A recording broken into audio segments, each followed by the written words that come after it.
Well, the first thing I'm going to do is just say a big thank you, actually, to everyone who's watching and listening anywhere around the world. First of all, for all of you taking the time to share your presence with myself and Dr. Becky Black, our guest today, I thank you very, very much for that.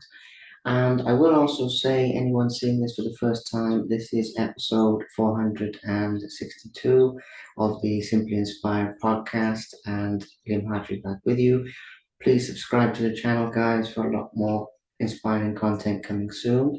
And I'm also going to say that you will also, by the time you've heard this story, you will want to connect with Dr. Becky and find out more about what she's doing. But before we get into any of that, quick introduction, because today I'm very, very blessed and humbled to welcome, as I've said, Dr. Becky Black, joining us from Australia today, one of the foremost experts of the highly sensitive personality trait, lecturer in wellbeing science at the University of Melbourne, and somebody who contributes a great deal to human understanding, shall we say, because as we were talking about before we began recording, ignorance is the most dangerous disease. So today, when we speak about the highly sensitive person, the highly sensitive personality trait, Becky will have her own definitions of that.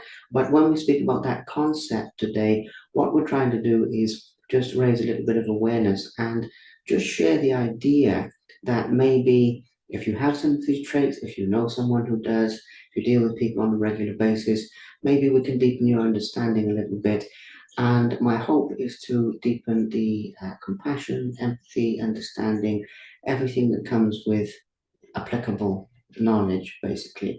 So, Dr. Becky, it is wonderful to have you with us. And as I've mentioned before, we started recording. Thank you so much for accommodating this fairly late in your evening, to match up the time. I appreciate that. And it's wonderful to have you here. Thank you. Thank you so much, Liam. I really appreciate the opportunity to join you. And yeah, it's an honor for me to be here. So thank you.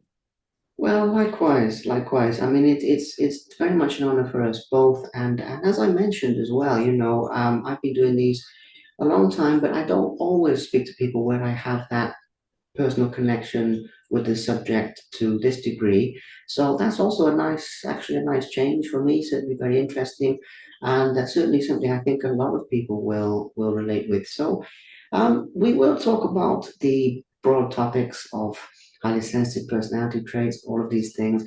Before we do, for anyone who's hearing about you for the first time, I think people will be curious just to find out a little bit about basically why you do what you do and what draws you to this. So that will lead me to where this all began, because you have a deep, deep passion for what you do, spreading the word, sharing the knowledge, obviously the research. And so I think people, including myself, would be very curious to know where that aspect of your life began, please. May we start there? Okay. Um, well, I guess I'd always felt a bit different as I was growing up. I didn't actually learn about the highly sensitive personality trait until I think I was in my 50s. So it was quite late. But I remember, I always remember that feeling when I was reading about it, and as I was and then I wanted to learn more and find out more, and it just felt like it was really life-changing for me in a positive way, because I could recognize, and I had um, some kind of understanding of my experience through my life, and things kind of made sense, because I could think about them in terms of the sensitive personality trait, and it had a huge impact on my life, and I thought, well, you know that could be the case for other people as well. But the thing that led me into doing research in what I do. I was working. I used to be in a former life a school counselor, and I resigned from that work and moved to Melbourne in Australia, and to complete a Master's of Applied Positive Psychology because I wanted to learn more about well-being, the science of well-being, and how to apply it. And then through the course of doing that master's program, I was, completing all these, different well-being measures and looking at them and, exploring them. And I noticed that even though I tended to score high on a lot of them, they didn't really accurately capture my well-being experience, like what well-being looked like for me. And I thought, well, and the other part of this puzzle is I was also reading a lot, all the research on sensitive personality, and there's been quite a bit that has shown, relationships and associations between the trait and poor well-being outcomes, like high rates of depression and high rates of anxiety and workplace stress and different things like that. And I thought, and I was thinking, well, I generally have good well-being, high levels of well-being, and I'm a highly sensitive person, so that doesn't represent me. But I wonder, are there other people out there who are highly sensitive who have good well-being? And that was real. I was really curious about that, and I had no intention of doing a PhD, but that's what I ended up doing because I really, really wanted to answer that question. And so I finished the master's program and I went straight on and did a PhD, and that's what I looked at. I was interested to see, if there were highly sensitive people who scored high on the trait, but also scored high on well-being. And there was, I was very happy to discover. And I also interviewed some of those people too, just to kind of get some richer information about what well-being is like for them. And most of them kind of said that it was like a balance between different aspects of well-being, and included things like physical health and mental health and spiritual health and even financial health, and having a balance between all of those things was pretty important. And they all said that having regular periods of solitude was really, really important to their well-being. And in all of the mainstream well-being frameworks and theories and models and things that I was looking at in my studies, there wasn't any of them that had regular periods of solitude as part of something that would help lead to well-being, which is kind of interesting. And so that's and another thing that is, since I completed my PhD, I work at the University of Melbourne and I'm a lecturer in wellbeing science, and I now teach that master's program that I completed a few years ago. And I've done some more work on kind of developing my research ideas, and as part of one of the programs that I completed, I learned that I did a lot of interviews with people, and I learned that there's like a very small percentage of psychologists and psychotherapists who who know about the trait. So that means there's a lot of them that don't know about sensitive personality, which is a bit of a concern, because, if sensitive people are not in supportive environments and they don't know how to, take care of their well-being, then they could very well end up in a therapist's office. And if the therapist doesn't know about sensitive personality, there's a possibility that they could be misdiagnosed with something and receive, treatment that's not quite right. And so my mission is to spread the word and raise awareness about the trait. And yeah, just let people know. Wonderful, absolutely wonderful, Dr. Becky. I mean, it's something I think is fabulous about that is that this is coming from your own experience, this is something that's coming from. The reason I say that, by the way, is because then you have the personal connection, the personal understanding. And as I mentioned, growing up myself and sitting down with a lot of specialists who frankly had no idea about this, South Wales is a beautiful place, but it's not necessarily the right place to be sensitive. Let's put it that way. It's changing now. I love the fact that you're engaging with this from your own experience because you're not necessarily looking from an entirely detached view. Obviously, there's times when that's necessary professionally, but at the same time, you have the personal understanding. And that's not really a question. I'm just saying I love that. And it gives me a nice sense of hope that, the awareness is growing. Now, a couple of other things with this.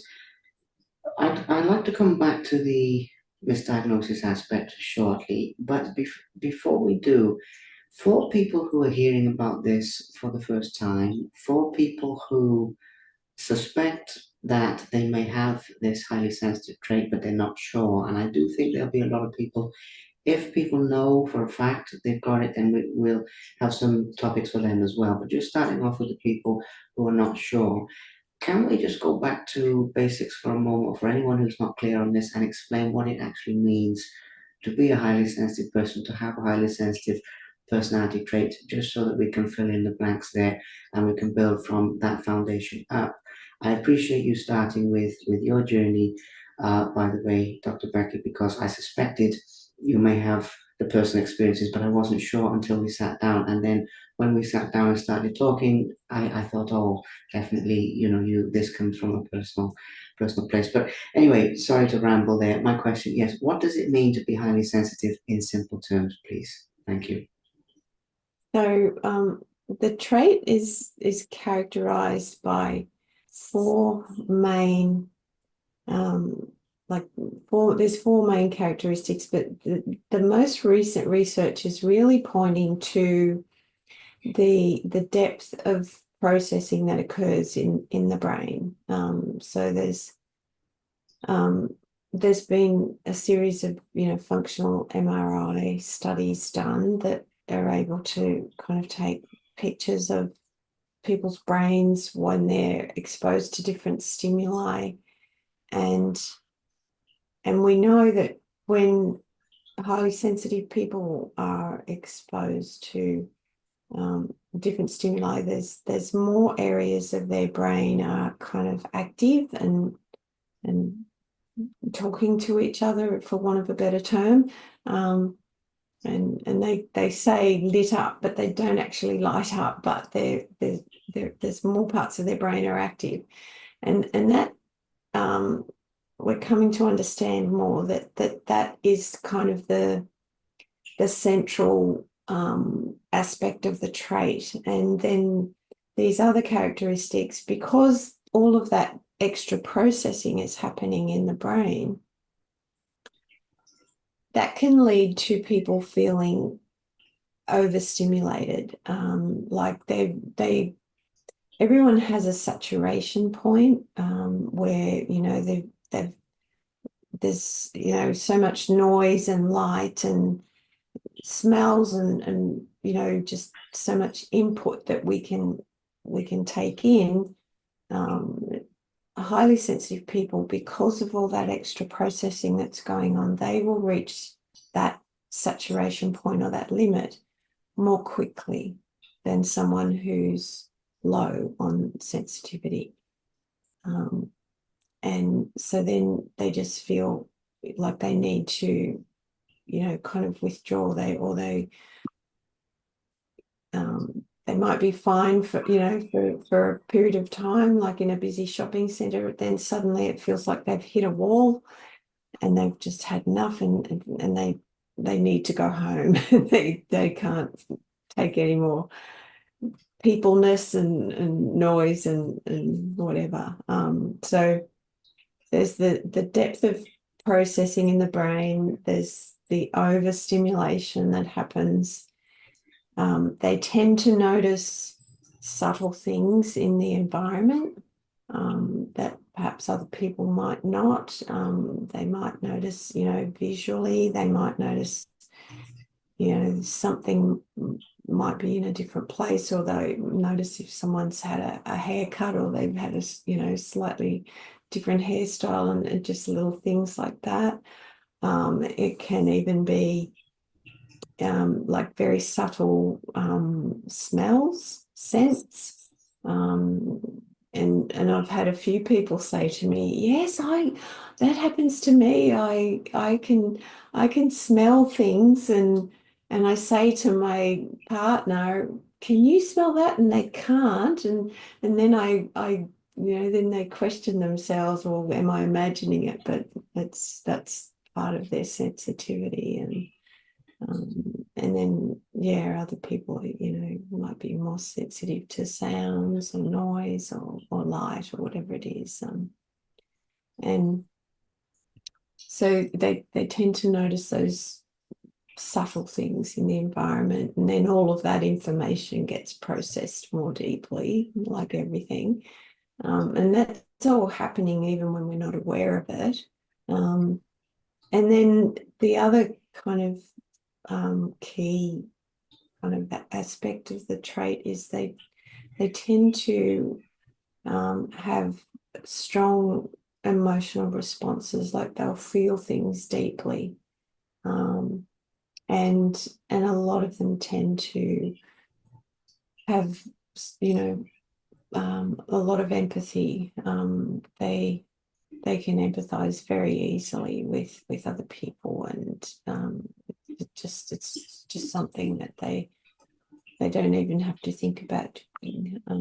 So there's those four kind of main characteristics of the trait.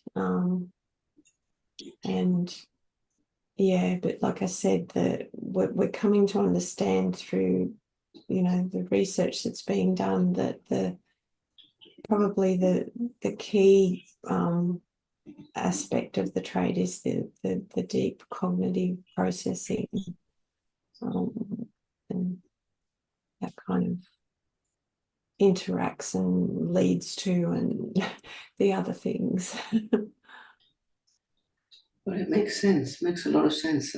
Obviously, I relate to most of that, but for people hearing this anywhere, as I said, I mean, with regards to the raising awareness, it's really important to have that overview, and what a beautiful description.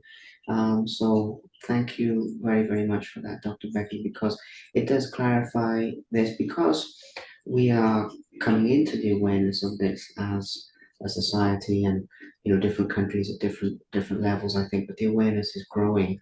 Then for anyone out there who suspects that, as I said at the beginning, they can look into it more deeply.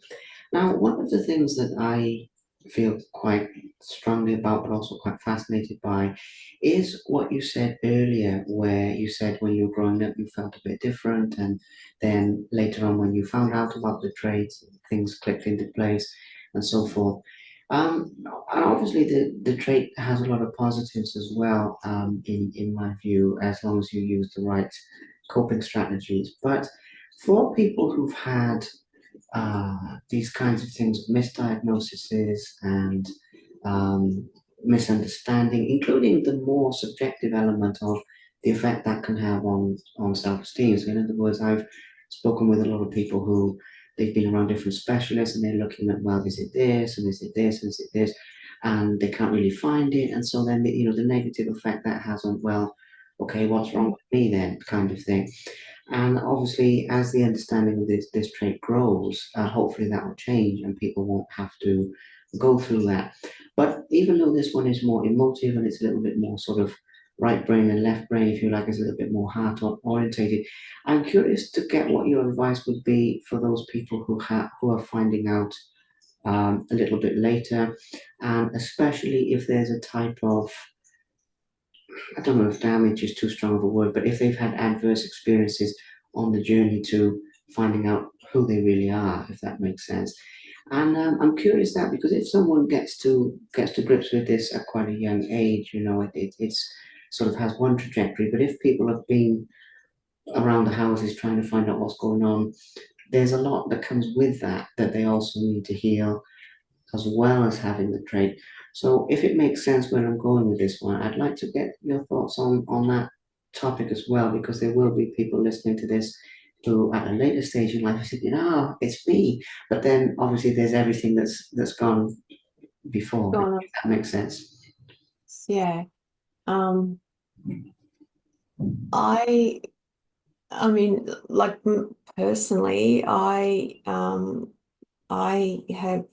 um I have had like, quite a bit of I've attended therapy myself, and I strongly recommend that for everybody, not just sensitive people, but particularly if you have had like some less than supportive environments, and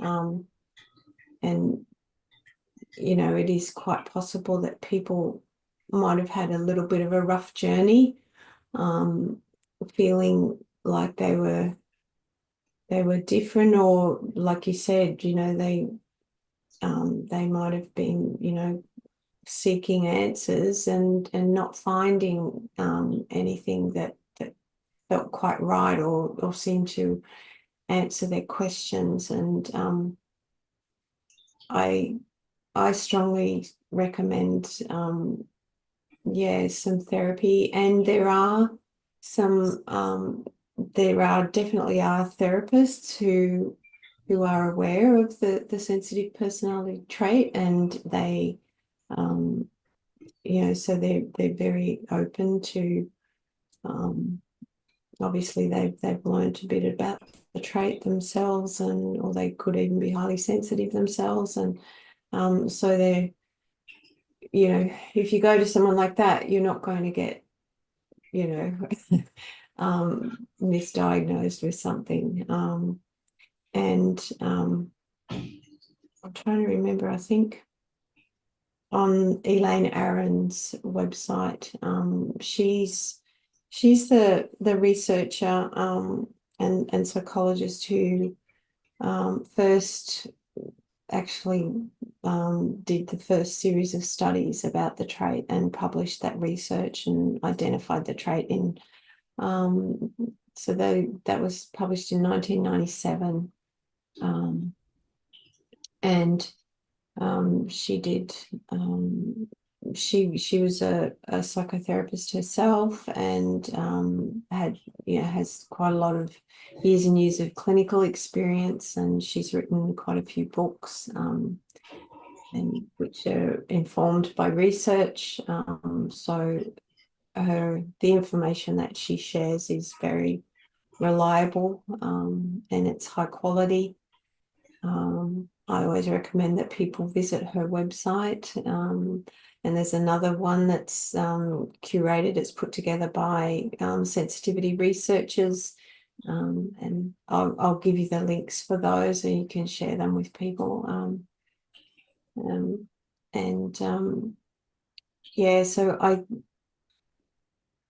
if someone feels like there's, they need to talk about their experience or their journey, or they just kind of having a little bit of trouble, just kind of coming, integrating the new knowledge.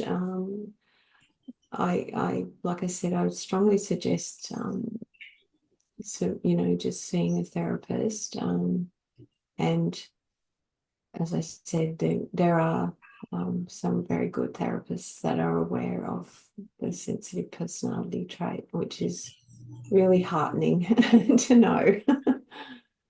Absolutely, absolutely, Dr. Becky. It's wonderful how much the knowledge is growing and how much more awareness there is. As you say, how many practitioners and experts, teachers, therapists, all of these kinds of things who are aware of this now. So that will only continue to improve. So that's a good question for people who've had those kind of experiences, very relevant to touch on. But you also mentioned earlier about the association with high well-being or good well-being as well. And obviously, we have to look at that. Not everyone is struggling. Some people are thriving. But this also illustrates in my sort of view, my mind as well, the amount of positive things that come with the trait as well. So even though there's coping strategies required, like you said earlier about the solitude, that kind of thing, definitely relate to that. But there's a lot of positives that come with it. So I'd like to go a little bit deeper into that aspect of the connection with the high well-being, the positive well-being, and also the positives that come with the trait as well. Because certainly in my own life as well, there's just been a massive process of embracing all of the gifts and then learning to manage a few of the challenges. So that kind of I've kind of asked a double-sided question there because you have the association with well-being and the positive traits and the gifts. But although that's quite a big topic, I would also like to get your thoughts on the overview of that so that people can develop a better understanding of those aspects, please. Thank you. Yeah. So, um, as I think I mentioned a little bit from my own research, it showed that there were a few common things that people did to nurture their well-being. So there was definitely, spending some regular periods of solitude. A lot of the people I spoke with, they would go out in nature and connect with nature. So they'd either go for a walk, along the beach, or like, through the bush near their home, or through the forest or something. Um, Quite a few of them had like a strong connection, really loved animals, and um, interacting with their pets, and I think they all had dogs. um, was a significant part of their well-being. And another thing that was quite common was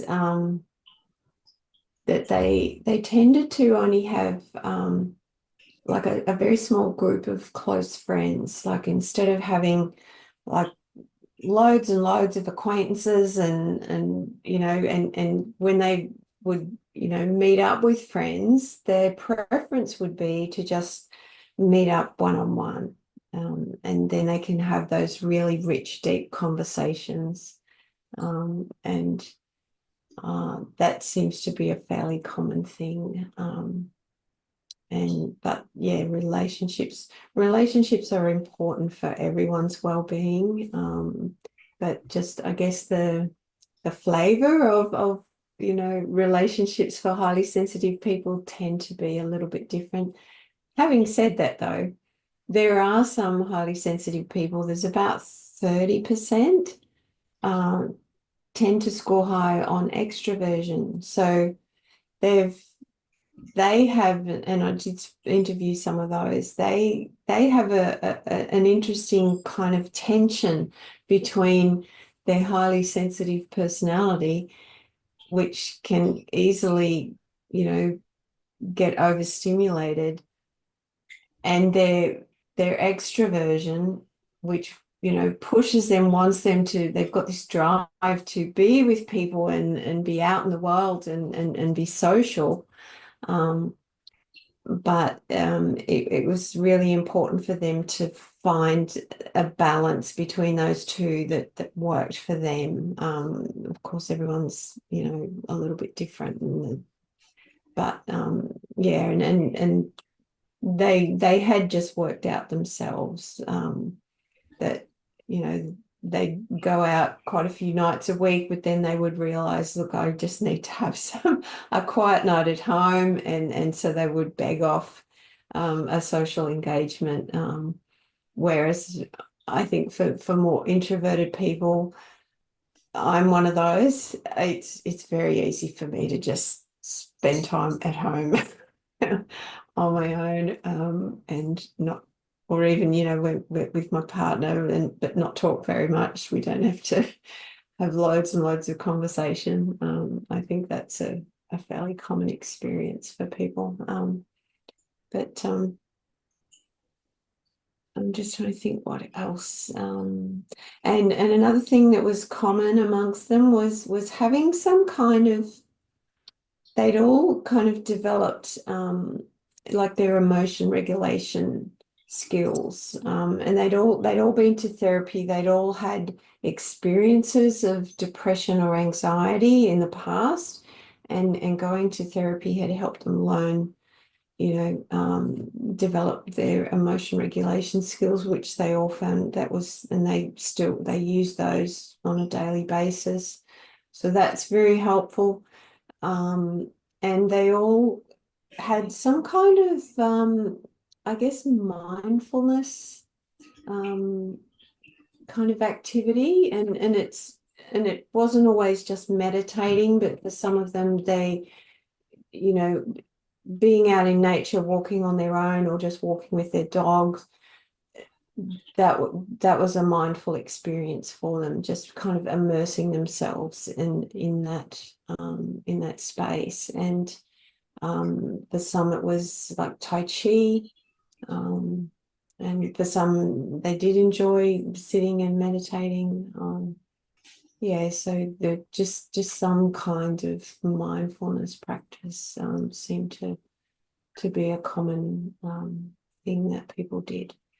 Um, and since I published my research, there's been a few other studies that have started to look at well-being for highly sensitive people, and they've also found quite similar things, that that the connectedness with nature, that's been, like, there's been a few studies that have looked at different aspects of that, and that seems to be more common amongst highly sensitive people. Some of the benefits of the trait, highly sensitive people, I know there's, I'm just thinking of some research that shows that highly sensitive people tend to, or let's say, there's a relationship, a positive relationship between high sensitivity and creativity. So there certainly seems to be, the highly sensitive people they also tend to be highly creative. I suspect, and I would love to do some research in like artistic communities, so artists and musicians, and just see how many, if there is a kind of a majority of people in those professions that are highly sensitive. I suspect they might be, but I don't know for sure. But another benefit or positive aspect of the trait is the that that it makes it very easy for us to kind of connect with people, because of that empathy. And a lot of highly sensitive people, they seem to be drawn to like the caring professions, like teaching and therapy, and nursing, healthcare. That's another profession where there seems to be some more sensitive people. um, there's been some research that shows that kind of indicates that. I'm just trying to think what else the other research.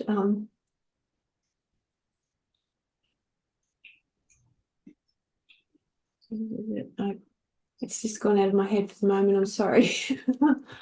That's okay, Dr. Becky. I mean, I put you on the spot there with the big topic, and obviously it's late there as well. But that's a really nice overview. I mean, I was sitting there again, just thinking, wow, yeah, hearing it broken down like that, everything, the empathy, love of animals and nature, mindfulness. In actual fact, in my personal journey as well, I really found very much a kindred community within mindfulness and Buddhism and sort of spiritual things actually before even understanding some of this. I was very instinctively drawn there.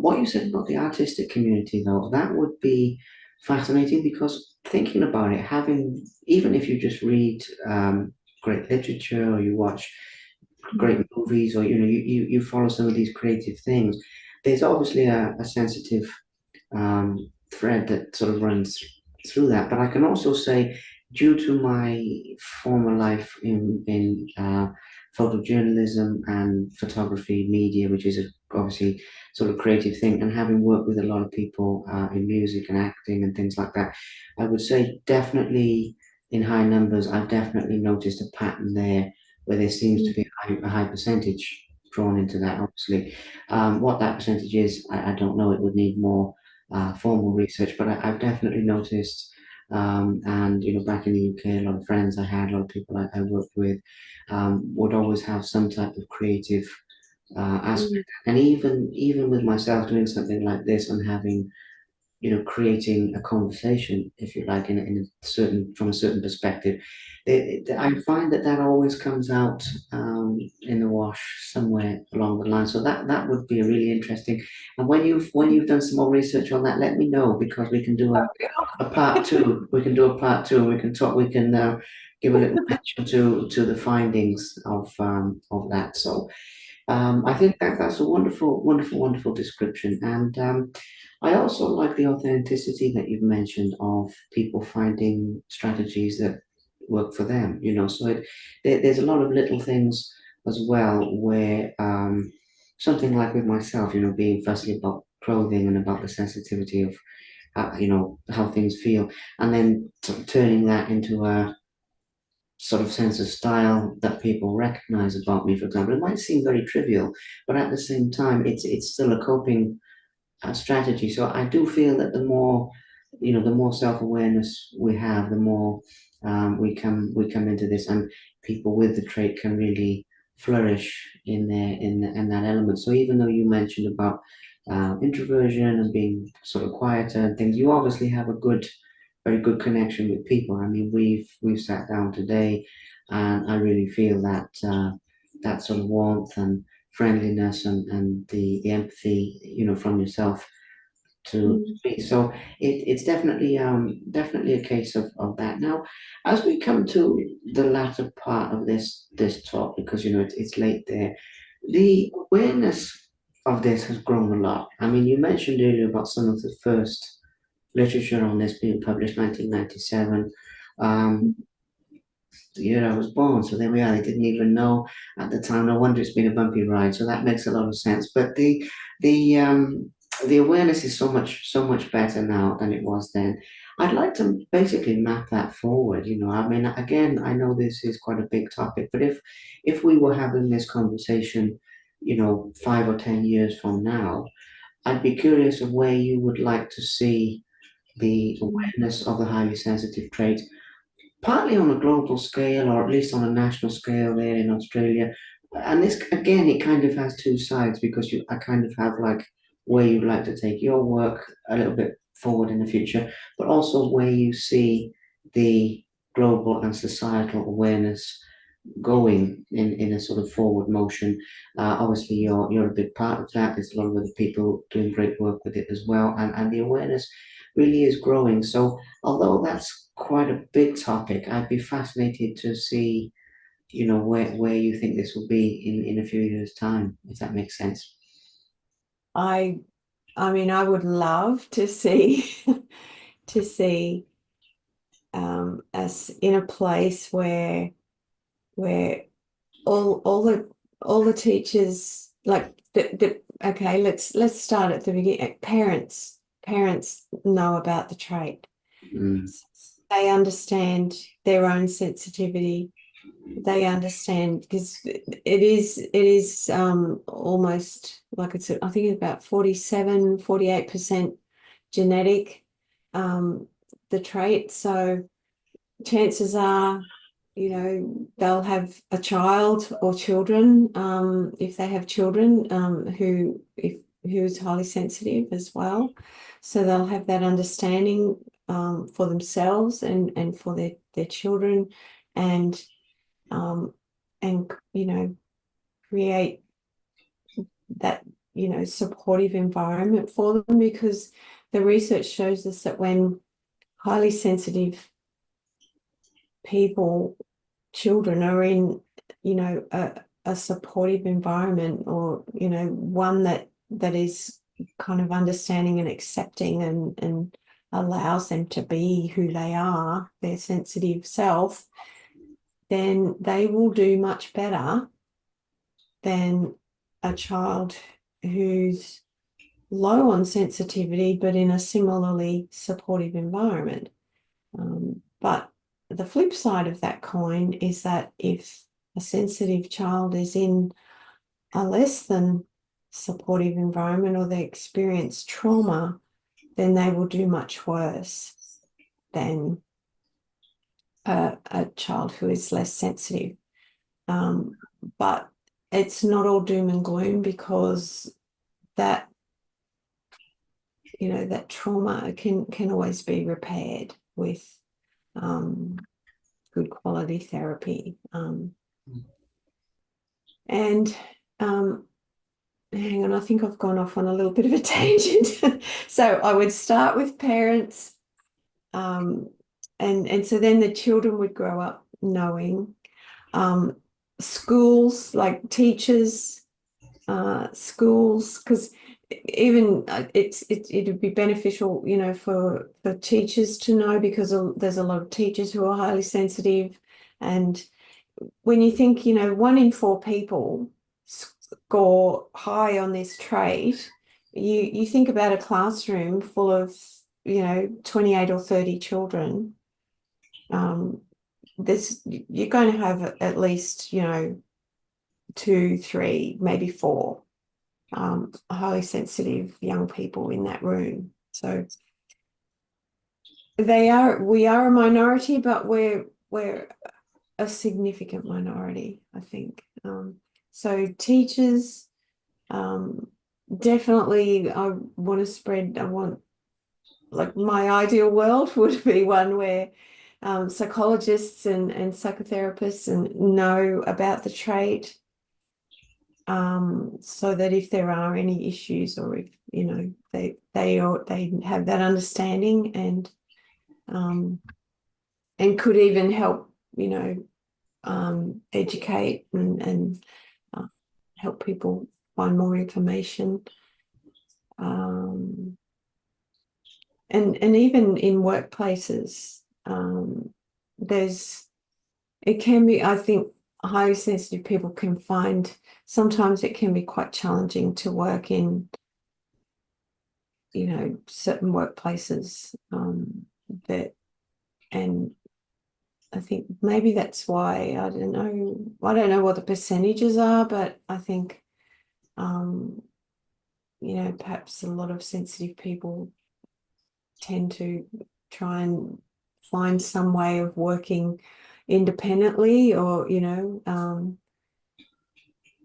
as a kind of having their own business, and because then they're more able to just kind of shape the environment to suit themselves, which is always a benefit. Yeah, so I would love to see just a world where everybody knows about the trait. I perhaps that's too grand for 5 years' time. It might take, I think it'll take longer than that. But that's my dream. But it will get there. It will get there, Dr. Becky. I mean, I think that I actually would be bold enough with this one to say that I think, in our lifetimes, we'll see that because if even, even if you look at a different topic entirely and you look at sort of mental health and even things like depression and anxiety which have obviously a link with highly sensitive trait, but it's a separate thing. The awareness now to, like, what my parents or grandparents would Yeah. describe, if you were to bring that up, is just absolutely phenomenal. And that this is the good thing about the information age that we live in, where these ideas can spread, and even what we're doing now, connecting around the world and sharing knowledge and experiences and things, not only with each other, but with everyone listening. Even a few years ago, wouldn't have really been on the horizon. So I definitely think that will accelerate and continue to grow.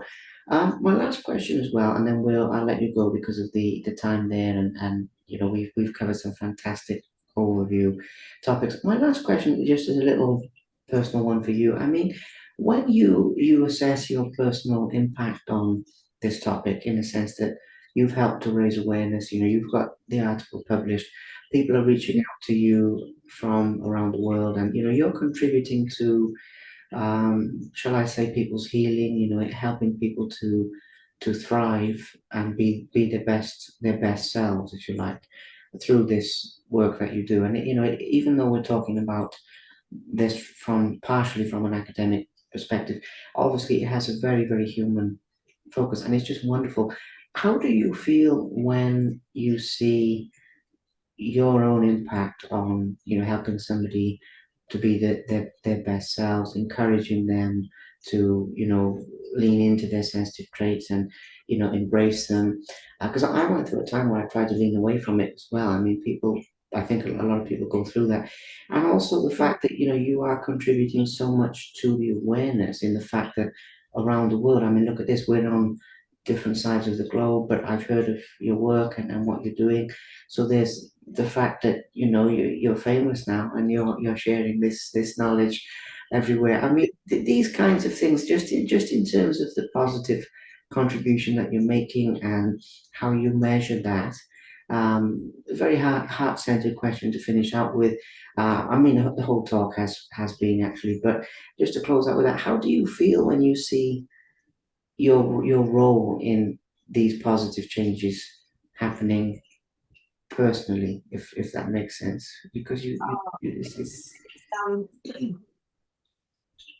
when when I know, when people tell me that, you know, learning about the trait, and or something that I said or shared, or and that has really helped them, and it just it felt like it changed their life, and they suddenly had language, and it validated their experience. And um I just the feeling of that is, it's difficult to describe, because it's so it's it just it's such a deep, heartfelt kind of feeling, because I I'm not always aware of, and because most of the time I'm just so busy with my work at the university, and I don't have and I'm not always aware of, if even if what I'm doing is having any impact because sometimes it's like you kind of you're releasing a a, a a bottle, a message in a bottle or something. You don't know whether it's going to end up somewhere or just float endlessly with nobody looking at it. But when people tell me that something that they've read or something that they've heard that I've on the podcast or something is it really resonated with them and it really helped them. um it just makes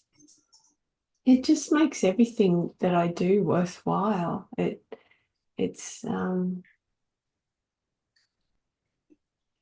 yeah, it's yeah, because I know I can, like I said, I think earlier, I can still remember how it felt for me to learn about the trait, how what a huge impact that had on my life, and probably not externally, but internally, it was massive. And I have had people say to me that it they've had a similar kind of experience, and that's very humbling, to know that I've played a small part in that for them. And it's made their life better. Um, yeah, I can't ask for more than that. Absolutely. Well, definitely the work that you're doing does have a very, very positive impact. And, I really feel that, I know how it goes when you get so busy. It's not always having the time to register these things. I hear you there, but it definitely does. And even with regards to this conversation today, I found it so heartwarming, so thought-provoking, and just, this whole thing just gives me such a sense of hope for the future as well, of understanding the trait and the growth process in the world, if you like, with this. But even as I've said, just encouraging people to be their best selves and just giving them that space of understanding, even on the purely emotional level is so powerful. And leading by example, which is the other thing that you're doing as well, is in the sense that obviously having the trait yourself and then leaning into the research of how we can better understand this. But just that leading by example of walking around and being yourself and showing people what you can do and the understanding. I think all of these things are very, very powerful. So long may that continue. And today, it's been an absolute pleasure. I mean, honestly, I do these every week, but this has been one of my favorites, actually, Dr. Beck. I really mean that because, it's um, such a meaningful topic and just, I don't know. I mean, as you'll understand, processing the emotions, when I go away from this, there's a lot of very deep feeling that I have about it. But I think it's absolutely wonderful what you're doing. And if there's any other ways I can support, please let me know as well. Any other forms of helping. I will say to our audience once again, please follow Dr. Becky, and I know you're on LinkedIn, and you're out there on Google. I'm not sure about other social media, but I know that you're quite accessible. So Yeah. um, so that's that. And yes, just thank you so much for being such an open book and Um, sharing so many well, things. thank you so much for asking me to to join you here. It's been an absolute pleasure. It has for me as well. It's been a joy, and I will send you this when it's released as well, so you can use that for anything you need. Obviously, I will promote it my side. But other than that, yeah, we will keep in touch and definitely down the road. I don't always say this, but definitely down the road as well. If you'd ever like to do another one and go deeper into certain Yeah. specific topics, we could do that as well. Because the other thing I've done lately, after doing sort of 400 of them, is that I do some very nice overviews of people's lives, but with experts in their field. Sometimes I've said to a few people, look, can we go deeper into this aspect? And there's a couple of things I've heard today as well that I think might make a good sort of, not so much a part two, but a different type of format of going deeper into a particular aspect. So maybe that's something we can do in time as well. But for now, yes, just thank you so much. Absolute joy, absolute pleasure. You have a lovely evening, Dr. Becky, because I know you probably want to get some rest now. So you have a lovely evening, and we will speak soon. But thank you again so much. Thank you. Much. Thank you, Liam. It's been a Thank you. pleasure. Thank Been you. an absolute joy. You take care of yourself. My best wishes, and speak soon. Take care. Thank, Take thanks, Liam. care. Bye. Bye. Thank you very much for watching. Please subscribe to the Simply Inspired YouTube channel, and there'll be more videos coming soon.